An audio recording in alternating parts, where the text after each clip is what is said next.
अस्सलाम वालेकुम। अल्लाह के नाम से शुरू, जो बड़ा मेहरबान निहायत रहम करने वाला है। जब गर्मी करे परेशान, चाहे घर में हो या फिर बाहर से घर आए, तो फिर उल्टे सीधे मशरूबात छोड़ें, बनाएं केमिकल से पाक हेल्दी ड्रिंक जो आपको गर्मी लू से भी बचाए और आपके अंदर एनर्जी भी पैदा करे। तो आज हम बनाएंगे कैरी का शरबत, जो गर्मी के तोड़ के लिए बहुत ही बेहतरीन है। बस आपने एक दफ़ा बनाना है, पूरी गर्मियां इस्तेमाल करना है। तो किस तरीके से बनेगा, किस तरीके से महफूज होगा, इसके लिए रेसिपी देखें। रेसिपी पसंद आती है चैनल को ज़रूर सब्सक्राइब करना है। स्टार्ट करेंगे बिस्मिल्लाहिर्रहमानिर्रहीम।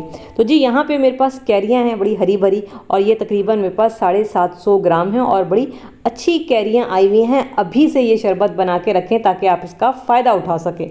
तो कैरियों को मैंने बहुत अच्छे से धो के साफ़ कर लिया। अब हमने इसकी कटिंग करनी है। तो सबसे पहले ऊपर से हल्का से इसको ट्रिम करेंगे और इसके बाद हमने इसका छिलका उतार लेना है।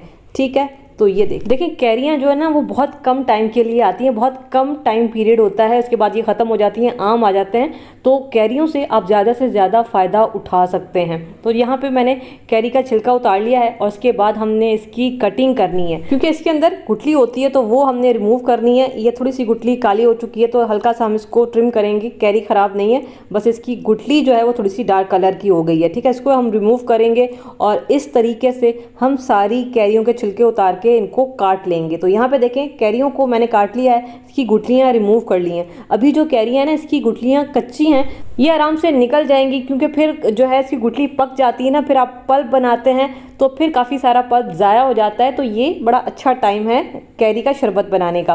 तो हमने क्या करना है, एक अदद पैन लेना है और ये सारी की सारी कैरियाँ इसमें डालनी हैं और इसके बाद हमने इसमें पानी डालना है। तकरीबन 1.5 गिलास जितना हम इसमें पानी डालेंगे। 750 ग्राम मेरे पास कैरियाँ थी तो 1.5 गिलास मैंने पानी का डाला है, बहुत ज़्यादा हम नहीं डालेंगे। और आंच को थोड़ा सा मीडियम करके यहाँ पे बॉयल आने देंगे। जब इसमें बॉयल आ जाएगा, इसको कवर करके 2 से 3 मिनट पकाएंगे। ज़्यादा टाइम नहीं रहती हैं कैरियाँ गलने में, तो ये आराम से 2 से 3 मिनट में बेहतरीन गल जाएंगी। तो बस इसको हम पकने के लिए रख देते हैं। तो यहाँ पे जी मैंने आपको 3 मिनट कहा था, 2 से 3 मिनट, और ये 2 मिनट में ही बेहतरीन गल चुकी हैं। ये देख रहे हैं पानी भी काफ़ी हद तक ड्राई हो चुका है और ये बेहतरीन गल चुकी हैं। ये देख रहे हैं, ये बड़ी अच्छी जो है, इस तरह से मैं कर रही हूँ तो ये बहुत अच्छी गल चुकी हैं। और इसमें थोड़ा बहुत जो है ये गुठली का पार्ट रह गया, इसको बस हम यहाँ से हटा लेंगे, इसको रिमूव करेंगे, ठंडा होने देंगे। अभी ये काफ़ी गर्म है तो हमने अभी इसको कुछ नहीं करना है, इसको पहले ठंडा होने देते हैं, रूम टेम्परेचर पर आने देते हैं। उसके बाद इसको मिक्सी जार में डाल देंगे। ठीक है, अगर हम गरम गरम मिक्सी जार में डाल देंगे तो हमारी मशीन ख़राब हो जाएगी। ठंडा होने के बाद डालना है। इसके अलावा पुदीना, ये भी गर्मी के लिए बड़ा बेहतरीन होता है। तो तकरीबन आधा कप मैं इसमें डालूंगी पुदीना और इसको ब्लेंड करेंगे। देखें, ब्लेंड करते हुए अगर आपको पानी की ज़रूरत पड़े तो आप आधे से 1 कप जितना पानी डाल के इसको ब्लेंड कर सकते हैं। और यहाँ पे ये इस तरह का पेस्ट बन जाएगा। देखें यहाँ पे ना ये शरबत तैयार है। अगर आपको शुगर फ्री बनाना है ना तो ये बिल्कुल तैयार है। इसको बॉटल में भर के रख लें और उसके बाद बस आपने बर्फ़ डालनी है, पानी डालनी है और फिर जो भी आप मीठे के लिए यूज़ करते हैं वो डालें, आपका शरबत तैयार हो जाएगा। लेकिन बहुत सारे लोग मीठा पसंद करते हैं तो हम यहाँ पे इसका शीरा तैयार करेंगे। तो इसके लिए फिर से पैन लेंगे और इसमें डालेंगे चीनी।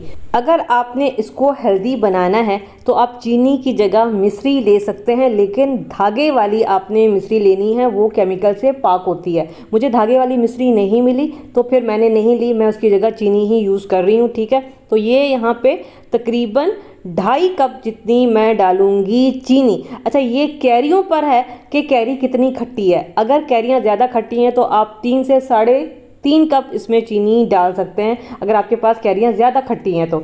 इसके अलावा इसमें जाएगा पानी, तकरीबन 2 कप जितना हम इसमें पानी डालेंगे 2.5 कप चीनी के लिए।